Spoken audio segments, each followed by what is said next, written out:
Radio Común 103.1 FM, en común con Comité Cerezo México, presentan Miradas Críticas. La situación en México. Una iniciativa radiofónica de Comité Cerezo México. Conduce Héctor Cerezo.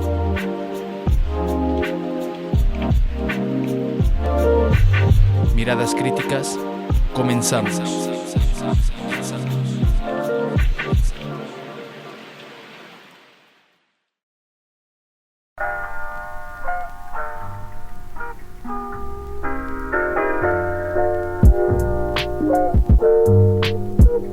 Muy buenas noches, sean bienvenidos y bienvenidas a su serie radiofónica Miradas Críticas, la situación en México, en este programa especial. Un gusto estar con ustedes este martes 4 de junio de esta temporada 2024, y hoy les presentamos el programa titulado Los Pendientes para Claudia Sheinbaum. Conduce su servidor Héctor Cerezo, y este es un programa especial. Tendremos solamente 3 grandes bloques. El bloque del comentario con el tema Debemos reconocer al Estado de Palestina. Y en el bloque de La Voz de Fragua, este periódico independiente de la Organización de Lucha por la Emancipación Popular, tendremos la cápsula Luchamos por Amor, la Semana por la Memoria, Verdad y Resistencia. Dentro del marco de la ya pasada Semana Internacional del Detenido Desaparecido. Y el resto del tiempo tendremos una mesa de análisis con Francisco y su servidor para hablar sobre los grandes pendientes de la 4T, qué es lo que faltó a este sexenio que ya se está yendo, y pues qué es lo que se convierte en tareas pendientes para el nuevo gobierno, para la nueva presidencia. Vamos a estar reflexionando. Ustedes nos pueden también pues opinar, escribir qué es lo que ustedes consideran que son los grandes pendientes, o con qué pendientes se queda Obrador y se vuelven tareas para Claudia Sheinbaum. Escríbanos qué es los cambios que ustedes consideran que son necesarios, que no se hicieron o que se deberían que hacer, o que se proponen para que lo haga la nueva presidencia. Y pues vamos a iniciar este programa. Escríbanos desde dónde nos están escuchando, desde dónde nos están viendo, de qué alcaldías o qué municipios o estados de la República, o inclusive de qué países. Y vamos a iniciar, antes de irnos directamente con el comentario, vamos a iniciar con pues el tema de la CENTE, la Coordinadora Nacional de Trabajadores de Educación. Ustedes saben bien que hoy se dieron 2 hechos de represión, uno allá en el estado de Oaxaca. Incluso hubo un herido de bala, hubo descalabrados, pues no es un enfrentamiento, sino pues un grupo muy cercano al gobernador, al hermano del gobernador Salomón Jara, allá en Oaxaca, fue el que desalojó a los maestros en este municipio cercano al aeropuerto de Oaxaca. Y casi simultáneamente, bueno, unas horas después, aquí en Ciudad de México también se dio una represión. Granaderos replegaron, gasearon, golpearon pues a los maestros allá cerca, a un costado del Palacio Nacional. Incluso hay los compañeros que tienen el plantón del Frente Nacional de Lucha por el Socialismo, ahí tomaron un videíto de lejos, que se dio pues esa represión, que pues a todas luces condenamos, y pues nuestra solidaridad con los maestros, las maestras del magisterio de la Coordinadora Nacional de Trabajadores de la Educación. Y bueno, recuerden cuáles son los pendientes ahora para Claudia Sheinbaum, y vámonos directamente con el comentario.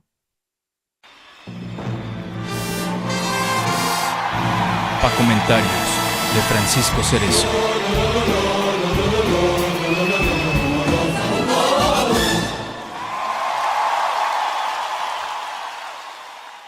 Muchísimas gracias, Héctor. Pues sí, esta vez hablaremos por qué debemos reconocer al Estado de Palestina.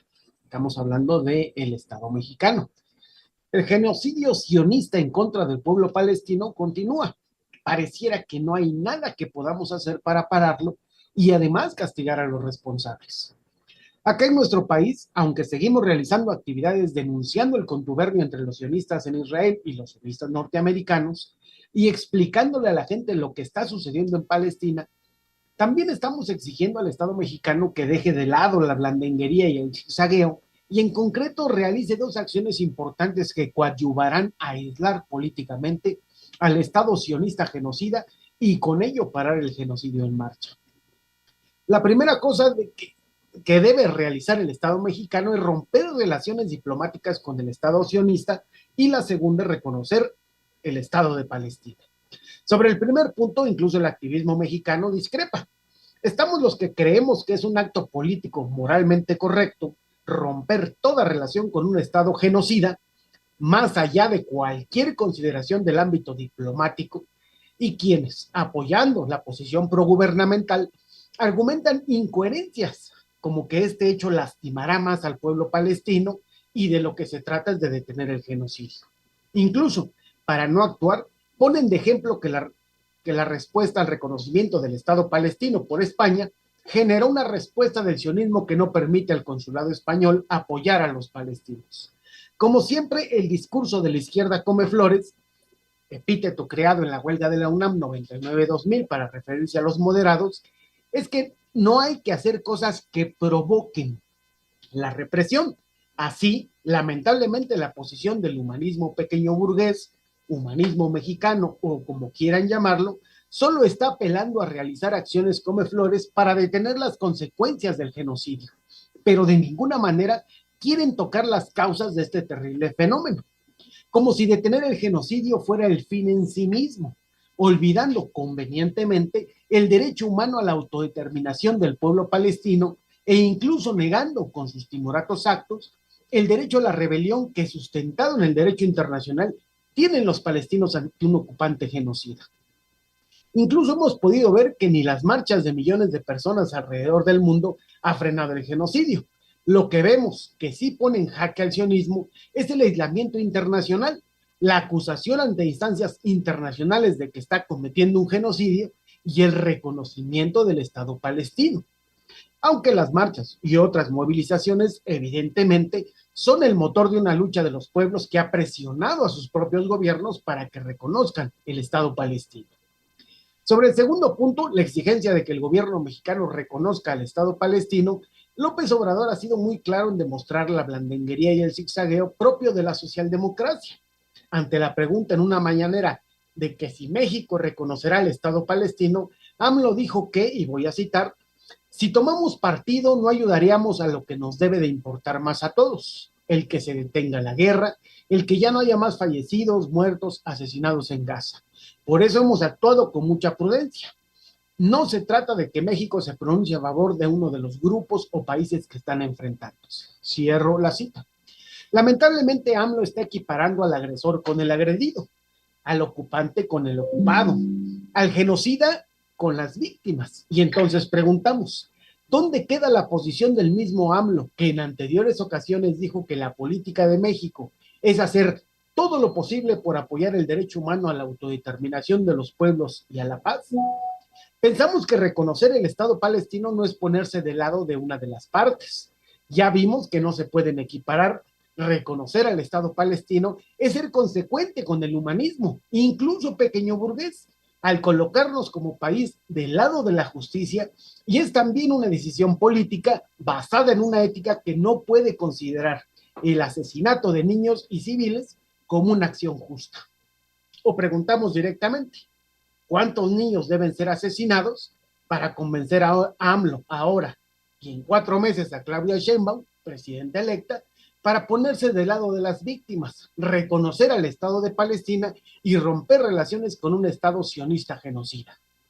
Mientras discutimos, los sionistas han mantenido su ofensiva en Rafah, a pesar de la orden del Tribunal Internacional de Justicia, el máximo tribunal de la ONU, de detener sus ataques. Incluso los sionistas, tratando de cometer un genocidio y zafarse de su responsabilidad, alegan que mueren niños y mujeres porque sus enemigos los usan como escudos humanos. Pero debemos ser claros y aclararle a quienes nos leen o escuchan, a nivel internacional nada justifica que incluso si pasara, cosa que no se ha podido probar, que los militantes palestinos se amarraran a niños como escudos humanos para atacar tanques de guerra sionistas. Los sionistas bajo ninguna consideración pueden matar a los niños para lograr su objetivo de eliminar a su enemigo. Eso es un crimen de guerra en México, en Palestina y en Timbuktu. Incluso, por ejemplo, el ministro de Finanzas sionista de Israel, Bezalel Smotrich, tuiteó que nuestro mensaje a los vecinos más allá de la valla en Tulkarem, Nur Sham, Shuweika y Cualquilla, los convertiremos en ciudades en ruinas como en la Franja de Gaza. E insistió en que nunca existirá un Estado palestino. Incluso, más adelantados políticamente que la posición blandengue del humanismo pequeño burgués mexicano, están los expertos y relatores de la ONU que han instado a todos los estados a seguir el ejemplo de 146 estados miembros de la ONU y reconocer al Estado de Palestina y usar todos los recursos políticos y diplomáticos a su disposición para lograr un alto al fuego inmediato. Y explican que este acto es un importante reconocimiento de los derechos del pueblo palestino y de sus luchas y sufrimientos hacia la libertad y la independencia. Claro, los comeflores mexicanos alegan a su favor que ya México el 24 de mayo invocó el artículo 63 del Estatuto de la Corte Internacional de Justicia y se sumó al caso Sudáfrica contra Israel relativo a la aplicación de la Convención para la Prevención y la Sanción del Delito de Genocidio en la Franja de Gaza. Y está bien que lo haya hecho, pero hacer a medias una medida de las tres posibles es ir a la cola de países con mayor sentido ético. No nos deja bien parados como país y solo demuestran las limitaciones del humanismo pequeño burgués mexicano y sus tristes defensores. Pero como siempre decimos, aunque sea con pasos milimétricos, hay que avanzar. No hasta lo que la socialdemocracia dice que es lo posible, sino hasta lo éticamente justo, aunque sea imposible, sin importar las consecuencias que eso nos acarree. Por algo no somos ni seremos comeflores, y como es imposible hacer grandes cosas solos, los llamamos a la organización y la realización de acciones concretas para frenar el genocidio en contra del pueblo palestino y, como siempre, coadyuvar a la lucha por alcanzar una vida digna para todo el pueblo mexicano. Desde el río hasta el mar, Palestina vencerá. Gracias, Héctor.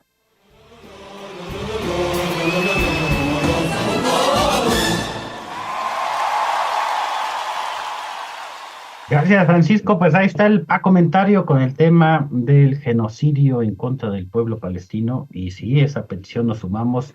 Súmense ustedes también a esta petición de que el Estado mexicano reconozca al Estado palestino, ¿no? Eso es algo importante. Ya dice Francisco, no basta que se haya sumado, ¿no?, a Sudáfrica y otros países para que juzguen al Estado genocida de Israel, sino también se le debe reconocer como Estado en su derecho de autodeterminación. Vámonos pues con el primer corte con la producción de Radio Común y recuerden cuáles son los grandes pendientes para Claudia Sheinbaum. Escríbanos por ahí, ya nos dice Alejandra Rivera, los pendientes, el tema de los desaparecidos, el tema de los 43 normalistas desaparecidos, entre otros, y aprovecho un saludo hasta allá, hasta Cámbaro, Guanajuato, a Alejandra Rivera.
Ya estamos de regreso en Miradas Críticas, la situación en México. Escríbanos para ustedes cuáles son los grandes pendientes que tendrá Claudia Sheinbaum, la futura presidenta.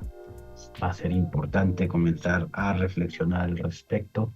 Y vámonos con el segundo bloque de este programa especial, que es con la voz de Fragua, con una cápsula que se llama Luchamos por Amor, la Semana por la Memoria, Verdad y Resistencia, periódico Fragua de la Organización de Lucha por la Emancipación Popular, un periódico independiente que lo pueden encontrar principalmente dentro de metros de la Ciudad de México, Metro Zapata, Metro CU, Metro La Raza, Metro Constituyentes, y otros metros donde pues hacen los compañeros y compañeras brigadas de agitación y ahí reparten su periódico. Ya sale cada mes este periódico que está hecho, que está impreso por las mismas compañeros y compañeras.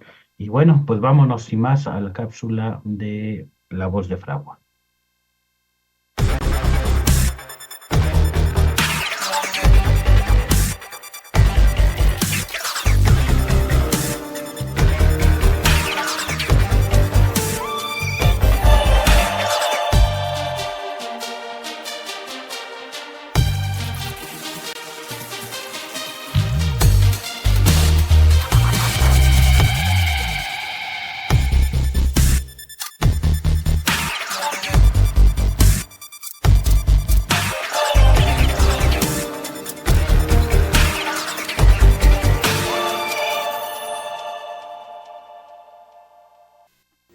Fragua número 95, junio 2024.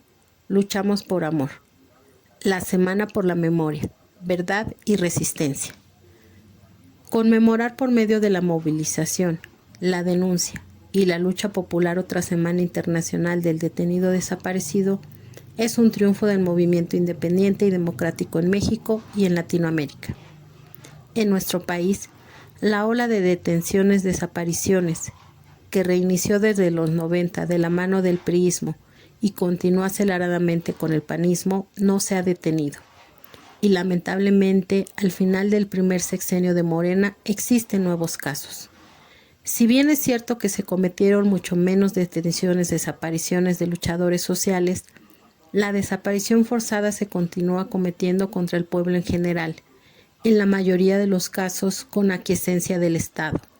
Es decir, el Estado comete las desapariciones por medio de particulares, disfrazados de cárteles o de delincuentes aislados. Pero no solo ese tema es preocupante.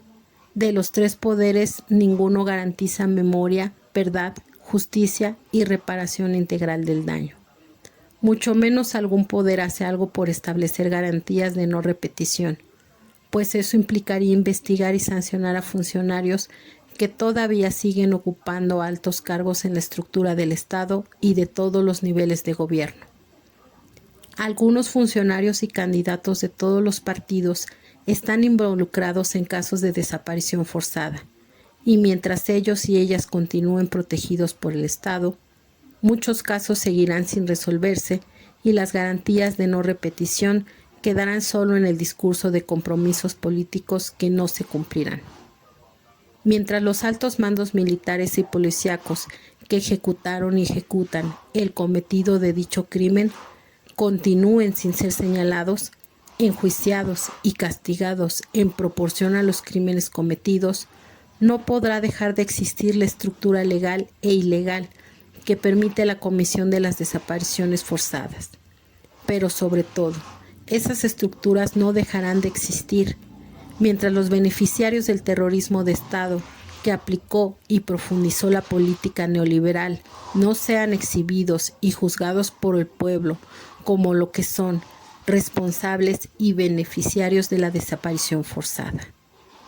Así es, los empresarios son quienes más se han beneficiado de la desaparición forzada como método de disciplinamiento social, y este sexenio recogen los millones que les ha dejado la ausencia, el dolor y la angustia de miles de personas. Por eso es importante que el pueblo por lo menos conozca los nombres de los 8 empresarios más ricos del país y recuerde que esos millones que presumen en las revistas están manchados con dolor, explotación, sangre y ausencia. Carlos Slim Gelú y familia. Germán Larrea Mota y Velasco y familia. Ricardo Salinas Pliego y familia. La familia Bailleres. María Asunción Aramburu Zavala y familia. Familia Beckman. Carlos Hanron y familia. Antonio del Valle Ruiz y familia. Y la familia Copenlucken. Frente a esa clase burguesa monopolista y con inversión de capital en otros países, que solo se preocupa por acrecentar sus fortunas y el gobierno por garantizar sus negocios, nosotros continuamos con el justo y noble camino de la resistencia y de la memoria para nuestras y nuestros desaparecidos de manera forzada. Memoria para no olvidar sus proyectos de vida y sobre todo sus proyectos de lucha, más cuando muchas son personas que dejaron todo para luchar por todo el pueblo trabajador y explotado. Amor para seguir luchando por todas y cada una de las personas detenidas, desaparecidas y su presentación con vida. Valor y dignidad para enfrentar la indiferencia, la burla, el cinismo, la incomprensión de las autoridades y, en ocasiones, de parte del pueblo que no logra comprender y sentir la necesidad de luchar por causas justas. Arrancar de raíz las estructuras legales e ilegales que permiten las desapariciones forzadas de personas y luchar por la democracia y el socialismo. Estas son partes de nuestras tareas cotidianas que pretendemos cumplir hombro con los familiares de todas las personas detenidas desaparecidas. Por todo lo anterior, como parte de las organizaciones que luchamos contra este flagelo, te invitamos a visitar el plantón permanente frente a la Suprema Corte de Justicia de la Nación. Plantón sostenido con el esfuerzo del Frente Nacional de Lucha por el Socialismo y otras organizaciones como el Comité de Familiares de Detenidos Desaparecidos hasta encontrarlos, el Comité Cerezo México, la Brigada Multidisciplinaria de la UNAM y por supuesto nosotros, Organización de Lucha por la Emancipación Popular. También te invitamos a la conferencia de prensa este 20 de mayo a las 11 a.m. frente a Palacio Nacional. Con esta daremos inicio a la Semana Internacional del Detenido Desaparecido. El día 23 de mayo a las 5 p.m. en la Secretaría de Gobernación estaremos presentes en la 11ª reunión de la Comisión Especial de Búsqueda. El día 25 de mayo se dará otra conferencia a las 10 a.m. igual frente al Palacio Nacional para hablar de los 17 años de la desaparición forzada de dos revolucionarios modernos, Gabriel Alberto Cruz Sánchez y Edmundo Reyes Amaya, militantes del Partido Democrático Popular, Revolucionario Ejército Popular Revolucionario. Por último, te invitamos a asistir a la marcha con la cual cerraremos las actividades de la Semana Internacional del Detenido Desaparecido el día 30 de mayo a las 11 a.m. del Ángel de la Independencia al Zócalo. Porque vivos se los llevaron, vivos los queremos.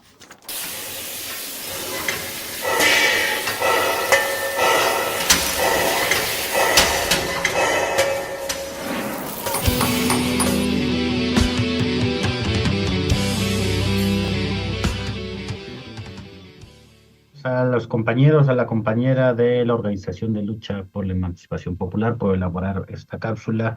Estamos en Miradas Críticas, la situación en México, ya casi listos para esta mesa de análisis, los grandes pendientes de la 4T. Y bueno, mandamos saludos desde aquí, Ciudad de México, hasta Cuetzalan, el Progreso Puebla, allá en la ciudad de Oaxaca, Acámbaro, Guanajuato, en Cuernavaca, Morelos, allá en San Luis Potosí. También aquí a diferentes alcaldías de la Ciudad de México, Benito Juárez, Tlalpan, Coyoacán, Cuauhtémoc, Capozalco.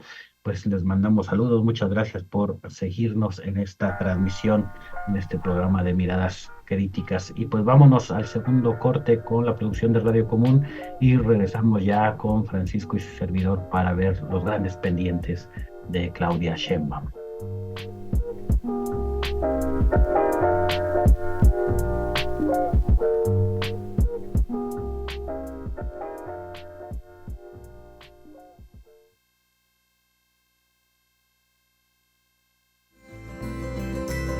Ustedes escuchan Radio Común. Teléfono en cabina 5511 00 7187. Nuestro sitio web www.radiocomún.mx. Síguenos en Facebook www.facebook.com/Radio Común. Una radio para gente común.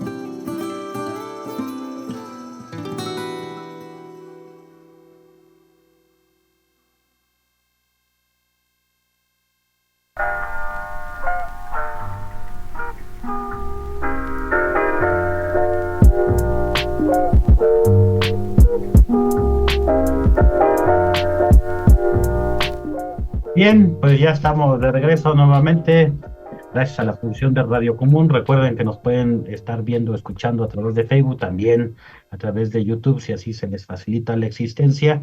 Y vámonos con la mesa de análisis con Francisco, ya viendo algunos de sus comentarios, dicen cuáles son algunos de los grandes pendientes. Les voy a dar una lectura rápida de lo que ustedes mismos han escrito. Pues dicen, pues el outsourcing, los feminicidios, el narcotráfico, la militarización, la libertad de los presos políticos, el tema de los desaparecidos, los 43 normalistas de Ayotzinapa. Entre los presos políticos también nos mencionan a las bases de apoyo zapatistas ahí en Chiapas. Y bueno, esos son algunos de los temas que pues ustedes mismos han escrito ahí en el chat. Si se me va alguno, me recuerdan y lo volvemos a mencionar o lo mencionamos. Y bueno, pues vámonos con este tema, Francisco, en este que le vamos a poner mano a mano, imagen a imagen, y nada más recordándole un poquito a la audiencia lo que pues, ya saben, pero por si alguien se perdió en el mar de cifras, pues Claudia Sheinbaum, hasta hace un ratito que consulté ahí el PREP, pues 33.260.602 votos, ¿no? Es lo que lleva hasta ahora, más de 3 millones que los obtenidos por Andrés Manuel López Obrador en las elecciones del 2018. Xochitl, más o menos 15 millones y pico. El que baila, el Maines, cerca de 5 millones, ¿no? Y también que, pues, del total de personas que pueden votar o que están inscritos ahí para poder votar en México, pues es casi el 61%, es el 60.92% de esa lista de votantes, pues fue a las urnas y votó, ¿no? Eso también es importante decirlos. Pues en cifras muchos menores, votos nulos, 1.342.751 personas que sí fueron a su casilla, pero anularon su voto, y 85.000 candidaturas no registradas. Eso también llama la atención, no son muchas en comparación de los 33 millones, pero sí al menos 85.000 personas pusieron un nombre distinto de los candidatos que están registrados, ¿no? Que estaban registrados en la boleta, un poquito así es. Unos analistas dicen 2-1, casi el voto de Claudia respecto a la oposición. Y bueno, no vamos a poner los rostros de todos los analistas de derecha porque ya hay demasiados memes ahí en las redes desencajados, llorando, diciendo cómo es posible, no lo creíamos, etcétera. Pues se creyeron las encuestas que pagaron ellos mismos, pues sí les jugaron una mala pasada. Y bueno, pues vamos a iniciar vamos a continuar con esta mesa de análisis.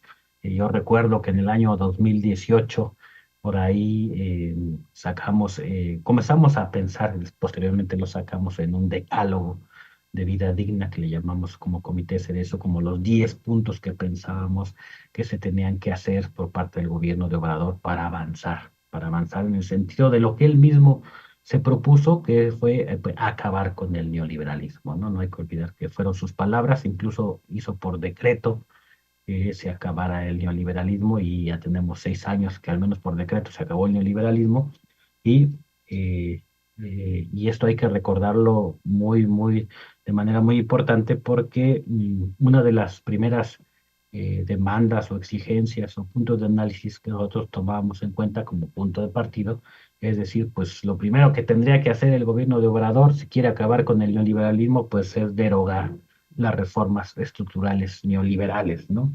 Y ya, nomás, imagínense, ya para ese año 2018 había pues las últimas 11 reformas estructurales de Enrique Peña Nieto, pero ya había habido 81 modificaciones a leyes secundarias y 58 modificaciones a la Constitución. Eso lo hizo Enrique Peña Nieto, ¿no? Calderón Enrique para profundizar el neoliberalismo.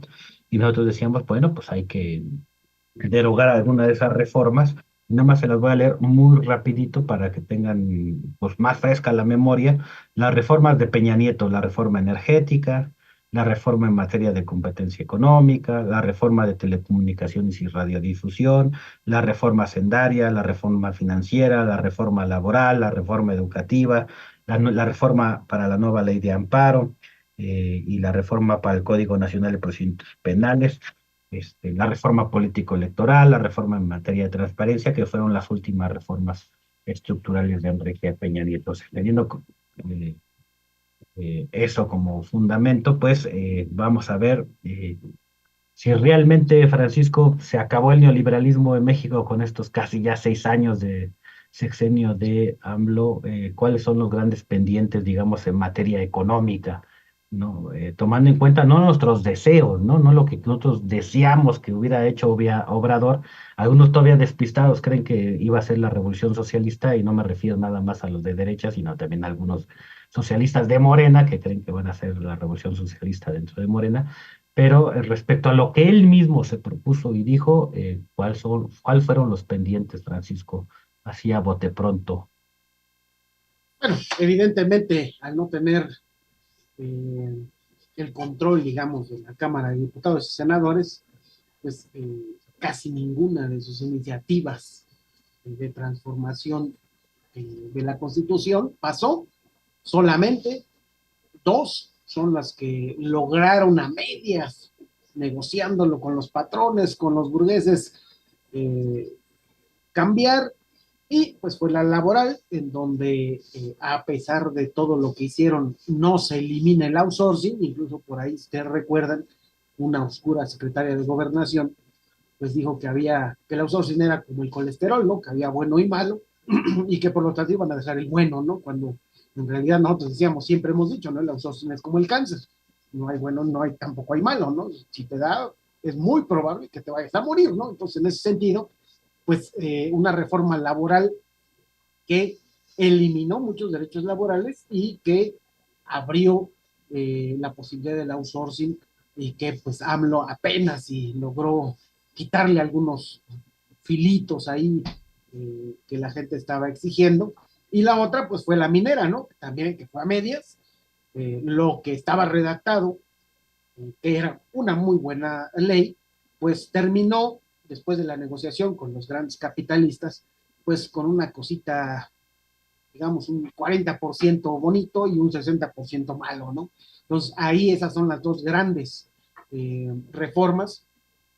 Todas las demás, en realidad, no pasaron, y algunas ni siquiera las planteó, ¿no? Entonces, por ejemplo, pues las telecomunicaciones, pues ahí casi se privatiza todas las telecomunicaciones, aunque hay reformas secundarias que sí lograron pasar porque tenían una mayoría relativa, y evidentemente solo limaron las aristas más terribles, digamos, de las leyes neoliberales. Por lo tanto, pues lo que decimos es que no se puede decretar que el neoliberalismo ya no existe si es que en la realidad no hay condiciones para evidentemente decir que ya no está funcionando, ¿no? Entonces, por ejemplo, hay un ejemplo, es la reforma educativa, ¿no? ¿Por qué los maestros siguen en las calles? ¿Por qué siguen en marcha? Pues porque evidentemente solo eliminó unas partes, pero lo fundamental, que es la carrera magisterial, la famosa UCICAM, se mantiene vigente, ¿no? Y pues es una ley que no permite que los profesores puedan incluso caminar en esta carrera magisterial, y pues son mantenidos en el lugar donde están, sin posibilidad incluso de cambiarse de manera horizontal a otro espacio, y mucho menos subir a otro tipo de trabajo, pues tienen que esperar a que mueran los más viejitos para ellos empezar a subir y la verdad, pues eso es imposible, ¿no? Entonces, realmente solo hubo una modificación de muchas leyes secundarias, pero lo fundamental, digamos, la médula del neoliberalismo sigue vigente como una ley y en muchos lados se aplica porque, pues evidentemente el discurso es que hay que aplicar la ley, ¿no? Y yo recuerdo que en 2018 y un poquito antes, cuando decíamos que se está disputando en el país con estas dos grandes fuerzas, ¿no? Por un lado, se identificaba de manera muy fácil, se sigue identificando lo que antes era el Pacto por México y lo que ahora fue el PRIAM-PRD, que ya, por cierto, perdió su registro, que bueno, pero bueno, decían, bueno, el Pacto por México o los prianistas quieren profundizar el neoliberalismo a sangre y fuego, continuar en el 2018. Hoy querían pues, regresar otra vez al neoliberalismo tal y como ellos lo impusieron en el país. Y por otro lado, Obrador que tuvo esa capacidad de aglutinar el descontento social, ¿no? Tuvo esa habilidad que sí se proponía, pues no lo que él acabar el neoliberalismo, pero nosotros decíamos sí, en ciertas políticas, en ciertas medidas, acotar, limitar algunas políticas neoliberales, sobre todo lo que tú dices, las que estaban directamente afectando más al pueblo mexicano. Ya ganó Obrador, efectivamente acotó el neoliberalismo en ciertas políticas, en ciertos aspectos, pero tampoco acabó con el neoliberalismo, eso sí hay que decirlo como política económica. Incluso Claudia ahorita dice que va a respetar la autonomía del Banco Mundial, del Banco, perdón, de México, que eso es algo totalmente neoliberal, eso es. Aquí en China bueno, en China no, pero aquí en otras partes del mundo es algo neoliberal. Este, eh, ¿No? Y es lo que se está disputando a nivel económico. Ahora, Claudia, pues tiene mayoría, digamos que va a tener mayoría absoluta, o sea, ya no tendría ninguna dificultad para hacer reformas constitucionales, ya no nada más a las leyes secundarias, sino reformas constitucionales. Ya incluso anunció que el 1 de octubre va a lanzar la reforma constitucional para el Poder Judicial. Entonces ya no tendría, digamos, en teoría, ningún obstáculo legislativo para avanzar en las reformas que considere necesario, aunque yo sinceramente no sé, Francisco, yo a lo mejor me lo he perdido, pero yo no he escuchado a Claudia así muy firmemente como Obrador decir que se va a acabar con el neoliberalismo, ¿no? O sea, como que en ese debate como que no lo tiene, no he escuchado hace mucho que vaya a acabar, vaya a echar para atrás todas las formas estructurales neoliberales, como sí lo dijo Obrador. ¿Y qué va a pasar, ¿no? con estas reformas? ¿Realmente van a pasar porque son mayoría o se van a enfrentar a que hay un bloque de Morena de diputados y senadores que van a ser el principal obstáculo? ¿Cómo lo ves, Francisco, ahí en la nueva composición de la Cámara de Diputados y de Senadores? Ya lo habíamos planteado un poquito en alguno de los análisis, que evidentemente la prueba de que Claudia Sheinbaum iba más hacia la izquierda y no se iba regresando paulatinamente a la derecha, es que tenía que poner todas las reformas que fueron rechazadas para que las cámaras pues, las aprobaran. Y lo que nosotros decíamos es que hay tanto chapulineo que vamos a ver ese fenómeno en donde unos propongan y toda la derecha de Morena eche para atrás las reformas o intenten negociar con los dueños del dinero para que esas reformas no los afecten tanto y sigan afectando un poquito menos al pueblo mexicano, ¿no? Entonces, en ese sentido, efectivamente, no hemos oído hablar a Claudia sobre su posición en cuanto al neoliberalismo. Pareciera ser que ella misma también cree que ya se eliminó desde el 2018 y por lo tanto ya no hay necesidad de hablar de eso, pero efectivamente la realidad es más necia que todos los discursos y en ese sentido creo que es necesario que ella tenga que por fuerza declarar cuál es su posición en cuanto al neoliberalismo. Si bien es cierto, también ha agradecido no solamente a los 33 millones de votantes que pues la mayoría son pobres en México, pero también agradecido pues a ese 1% que es millonario en México y que pues es el dueño del dinero, el dueño del capital, y es el que explota a los otros 32 millones de votantes que le dieron el triunfo a Claudia Sheinbaum. Entonces, en ese sentido, pues es muy dispar, ¿no? Poner en el mismo nivel a 32 millones 999 mil con el 1% o con 100,000 personas que yo creo que ni siquiera votaron por ella, pero que representan pues el poder económico en México, ¿no? Lo único que ha dicho, sí, claro, es que no va a permitir que los intereses particulares estén sobre el interés de los demás, o del pueblo, de la mayoría de la gente. Sin embargo, pues ahí yo creo que tendrá unos 6 meses nada más para poder ver si evidentemente va a apostar por profundizar, aunque sea en grado mínimo, las reformas pequeñas que hizo López Obrador, o va a empezar, como ya habíamos dicho, a recorrerse la socialdemocracia a la derecha, como históricamente ha sucedido.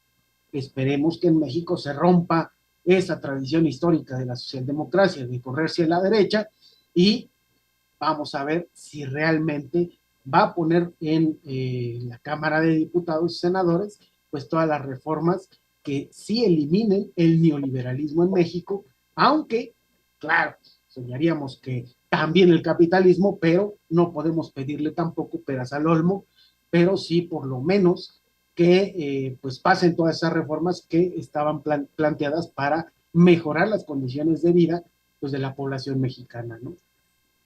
Sí, es interesante porque a veces hasta discutimos en la polémica con otras organizaciones de izquierda que luego se nos hace fácil decir, no es que es exactamente lo mismo Peña Nieto, Calderón, que Obrador y Claudia es lo mismo, ¿no? Y a veces nos gana más la víscera, pero ya haciendo un análisis fino decíamos que no es lo mismo, o sea, todos son capitalistas, sí, ¿no? La mayoría son neoliberales también, ¿no? Pero hay unos que quieren profundizarlo todavía más y otros que le ponen ahí ciertos límites, ciertos diques a ciertas políticas neoliberales, no a todos. Y pues sí, más pendientes nos escriben por lo de los pueblos originarios, la ley de aguas, que eso sí es muy importante, los megaproyectos, el extractivismo, ¿no? Dice sustituir dádivas a pequeños productores, ¿no? Sheinbaum prometió reactivar el proyecto de presas Milpillas, ¿no? En Zacatecas, ¿no? Conagua es un verdadero fracaso, por ahí nos dicen. Bueno, sí, sí hay varios pendientes, hay grandes pendientes, y esta socialdemocracia, que tienen el pensamiento, eso sí es muy clásico, y ustedes a la audiencia lo pueden leer, cómo piensa la pequeña burguesía, en la pequeña burguesía, la socialdemocracia moderada.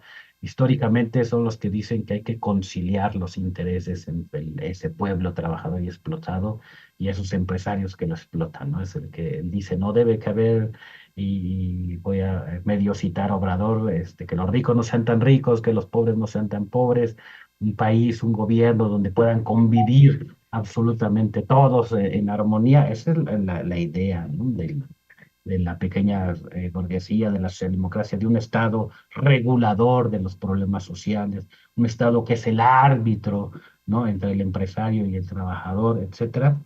Pues esta idea que tampoco es única y originaria de México, muchos países de América Latina han pasado en mayor o menor medida respecto a frenar o eliminar el neoliberalismo, han avanzado en diferentes políticas para cambiar el sistema económico y político, pero digo, hay una diferencia y también lo podemos ver ya pasando a otro tema, a las condiciones materiales del pueblo mexicano, ¿no? El gran discurso de Obrador de hemos elevado el salario mínimo en términos reales, ¿no?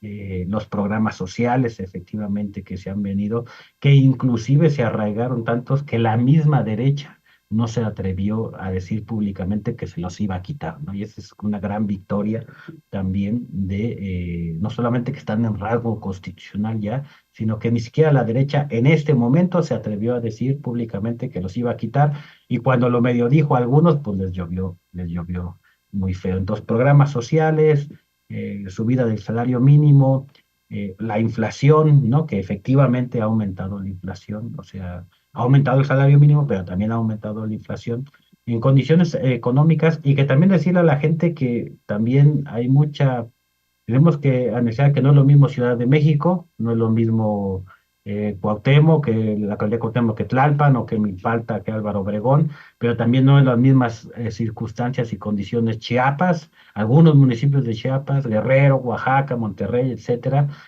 No tenemos las mismas condiciones todos los mexicanos y mexicanas. En este asunto de mejoramiento de condiciones de vida digna, ¿cómo lo has estado analizando, Francisco? Pues en realidad se quedó todo a medias, ¿no? Porque, por ejemplo, dentro del decálogo, si bien lo primero era derogar las reformas estructurales, que eso iba a permitir mejorar la vida, las condiciones de vida digna de todos los mexicanos, también lo que decíamos era, por ejemplo, lo de alcanzar el derecho humano a un trabajo digno y bien remunerado, ¿no? Es decir, que actualmente Claudia debe de volver a meter esta ley laboral y eliminar totalmente el outsourcing, sancionar ejemplarmente a los patrones abusivos y no el remedio de juicios que existen ahora, en donde pues siempre el patrón tiene la razón, o te tienes que tardar 30 años para que te den la razón a ti cuando tú ya ni siquiera estás en este planeta, ¿no? Decíamos las tarifas justas para el agua, la luz, el predial, el gas, efectivamente, algunas de ellas se cumplieron. El gas no subió como estaba subiendo, se mantuvo más o menos en el precio, incluso bajó un poco. Sobre la educación, pues sí está bien la cuestión de la reforma educativa. Yo creo que eso es lo primero que tiene que haber para que incluso el magisterio, pues evidentemente tenga mejores condiciones de vida, pero también es muy importante que el salario suba hasta 25,000 pesos, porque de lo contrario, pues solo estamos hablando de que hay mejores condiciones, pero todavía no alcanza para tener una vida digna para todo el pueblo, ¿no? Entonces, en ese sentido, nosotros decimos, bueno, si López Obrador elevó el salario como nunca lo había hecho otros gobiernos, sobre todo de la derecha, pues Claudia Sheinbaum tiene la obligación de elevar el mínimo hasta 25,000 pesos para poder decir que efectivamente el pueblo mexicano puede estar en lo mínimo de una vida digna. Claro, si es más, pues mucho mejor, ¿no? Y en ese sentido, pues evidentemente algunas de las cosas que sí se lograron, por ejemplo, la cuestión de las becas, que sí ayudan a mucha gente y que, por ejemplo, en la Ciudad de México, con otras condiciones, desde que López Obrador fue, digamos, como el gobernador de la Ciudad de México, pues evidentemente en otros estados no están en las mismas situaciones, ¿no? Entonces, a veces, cuando discutimos con la gente en la calle, pues ellos piensan que todo México está exactamente igual como en la Ciudad de México, y pues evidentemente no es cierto. Hay otros estados donde no existen todas las becas que existen en la Ciudad de México, y por lo tanto, además la vida es más cara, el transporte es mucho más caro y es más difícil poder sobrevivir, ¿no? Entonces, en ese sentido, creo que pues las reformas de AMLO o las que no pudo hacer, como la laboral, la reforma eléctrica que fue rechazada y que ahí pues tiene que nacionalizar toda industria referente a la energía, o nosotros decimos, no lleguemos a ese extremo, diría la derecha, de volvernos comunistas, comer niños, convertir a los viejitos en petróleo, sino por lo menos que quede una inversión 51-49, donde el 51 sean empresas paraestatales y el 49 pues haya dinero de los empresarios, ¿no? Mínimamente eso sería bueno, porque entonces el Estado podría planificar la economía, algo que se está negando cuando se dice que se va a respetar, como tú dices, al Banco de México, ¿no? Entonces, dejar esa idea mágica, mítica, que dice que el mercado se regula solo, cuando sabemos que solo los países que han logrado la planificación de su economía actualmente, pues incluso han logrado estándares de vida mucho más elevados que cualquier otro país, ¿no? Entonces, creo que eso tendría que existir, la salud universal y gratuita, pero que en la práctica toda comunidad deba contar con un centro de salud, con personal de salud y medicinas gratuitas, para que podamos decir que efectivamente la salud es universal También lo de la vivienda es un gran pendiente, ¿no? AMLO decía que,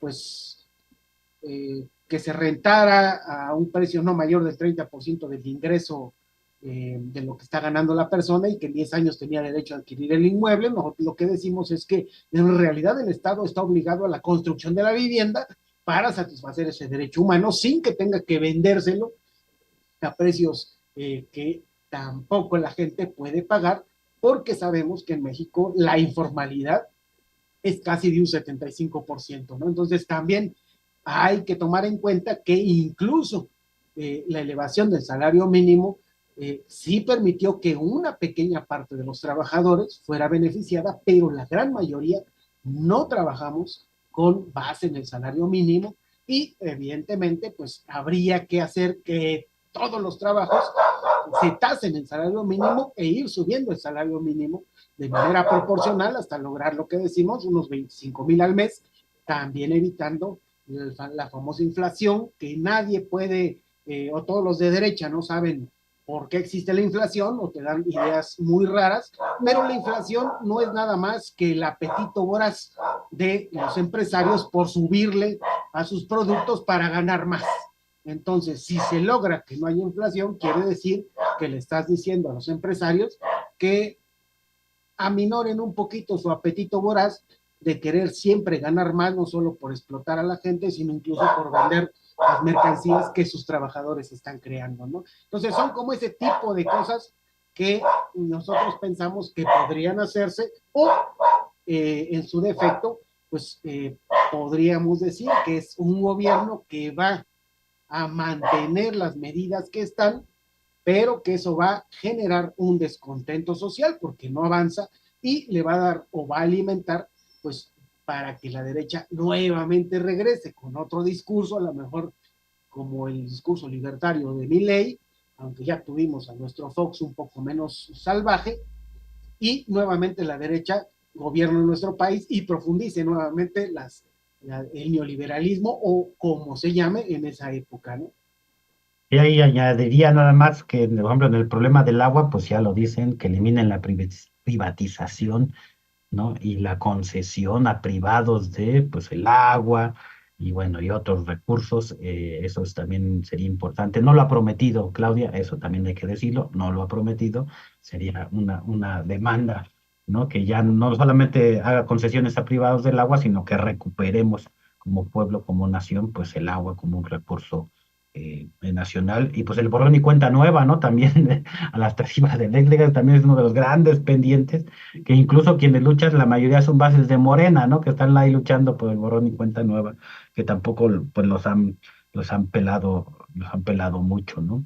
Y nosotros decíamos, el gran peligro de Morena es el propio Morena, ¿no? Porque decían algunos analistas, no, va a venir la derecha, va a haber un golpe de Estado blando y los militares, pensamos que nunca descartar esa opción, porque la derecha nunca la va a descartar, pero el gran problema va a ser todos los chapulines neoliberales de Morena, expriistas, caciques, este, ex PRD, partido, bueno, Partido Verde, etcétera, expan, que hoy están en Morena por un oportunismo político y que precisamente antineoliberales, pues no lo son, ¿verdad? Yo creo que ahí va a haber pues una contradicción que se va a manifestar de manera muy clara en estos 6 años entre aquellos morenistas que sí se la creen y quieren luchar contra el neoliberalismo y aquellos que quieren sostener, mantener un modelo neoliberal en el país. Vámonos al otro gran bloque, el grande de la verdad y la justicia y los grandes pendientes ya nos ponían ahí, pues está el tema de los desaparecidos, desaparición forzada,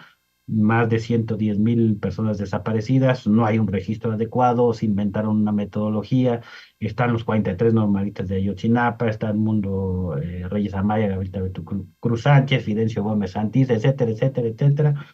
Está el gran problema, sí, de los presos políticos en el país, la amnistía que hizo en un inicio, pues realmente así presos políticos no ayudó a sacar a muchos, fue más bien la intervención del Ejecutivo por el cual se salieron algunos presos políticos que tenían, pues, eran más conocidos ante ese 2018. Bueno, la nueva reforma de ley de amnistía, que es una barbaridad y que va en contra de todo el sistema universal de derechos humanos, que quiere amnistiar a gente que ha cometido crímenes contra la humanidad, como la desaparición forzada, pero bueno, ese es otro punto. Pero como vemos el país, el gran tema pues escabroso de la militarización, y siempre nosotros le pegamos al el otro del paramilitarismo en México, Francisco. Mira, en el 2018, cuando empezaba el gobierno de López Obrador, pues nosotros lo que decíamos era la creación de una policía civil y el regreso de los militares a sus cuarteles.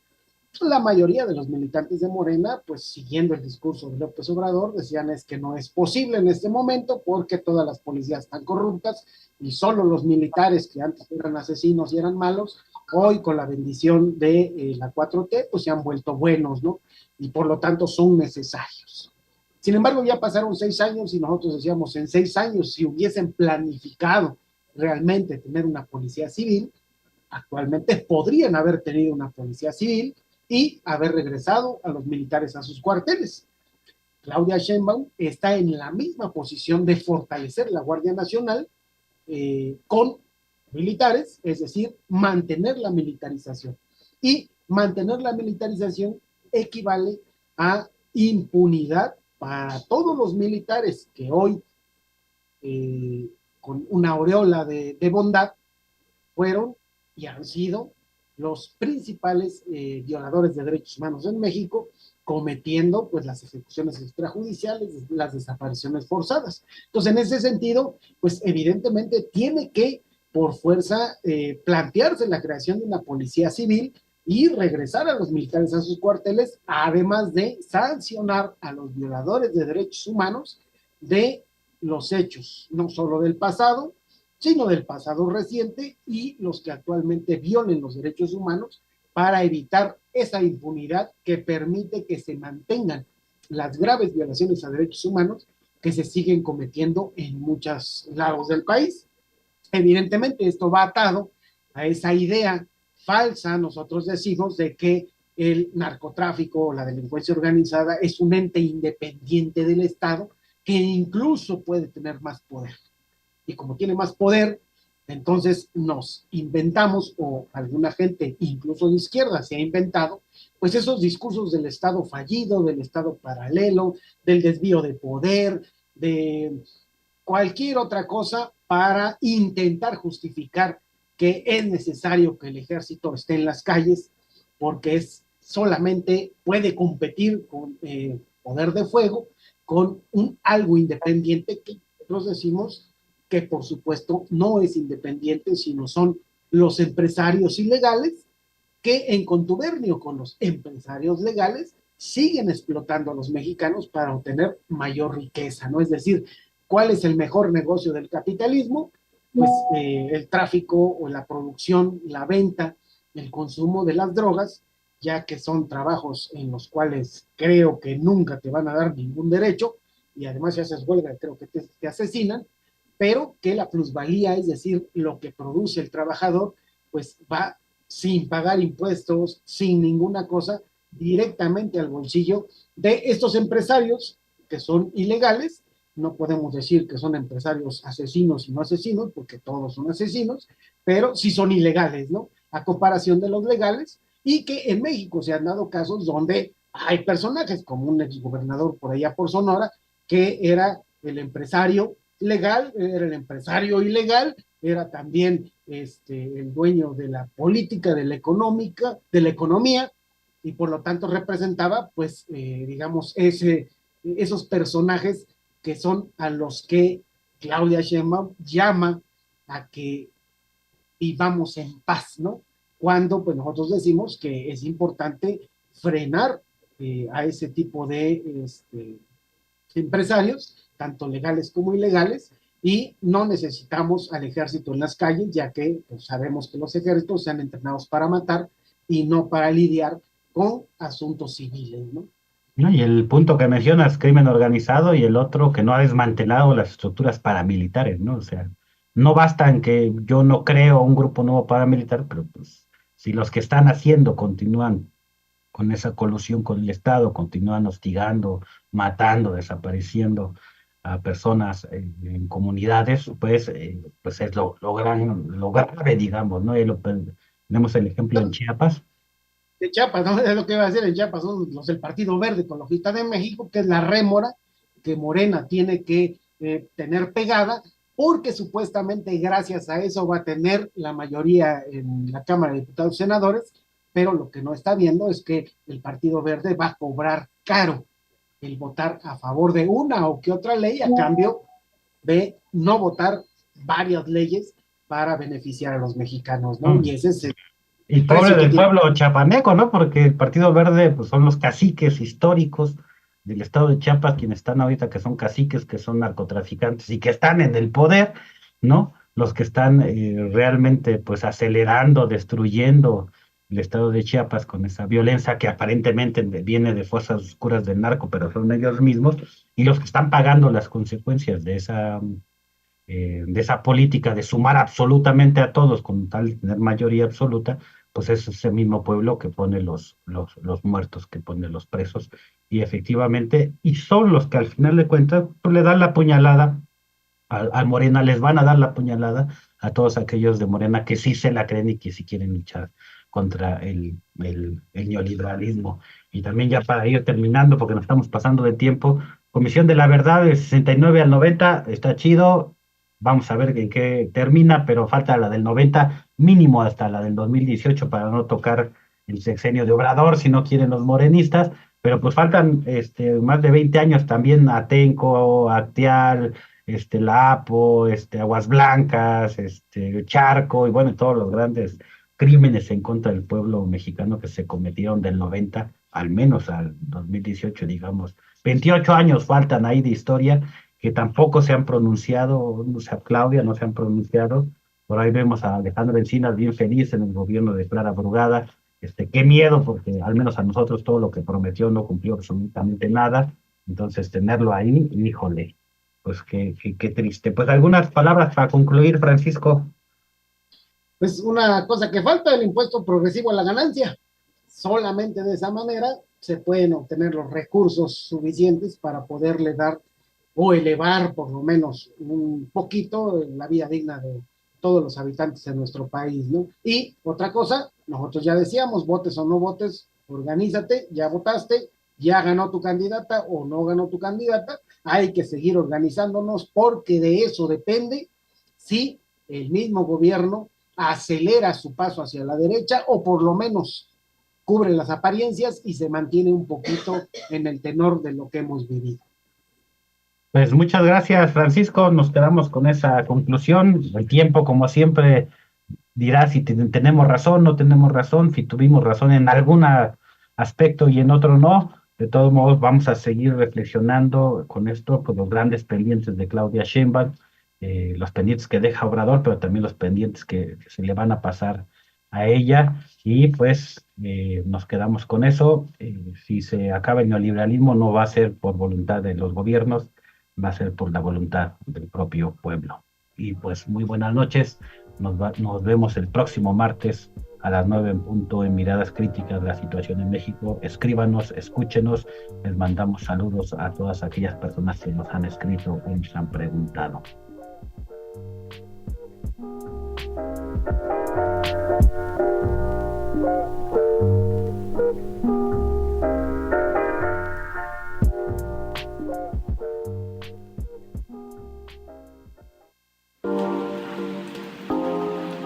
Radio Común, en común con Comité Cerezo México, les esperamos en la siguiente entrega. Miradas Críticas. La situación en México. Una iniciativa radiofónica de Comité Cerezo México. Vida digna. Memoria, verdad, justicia. Radio Común.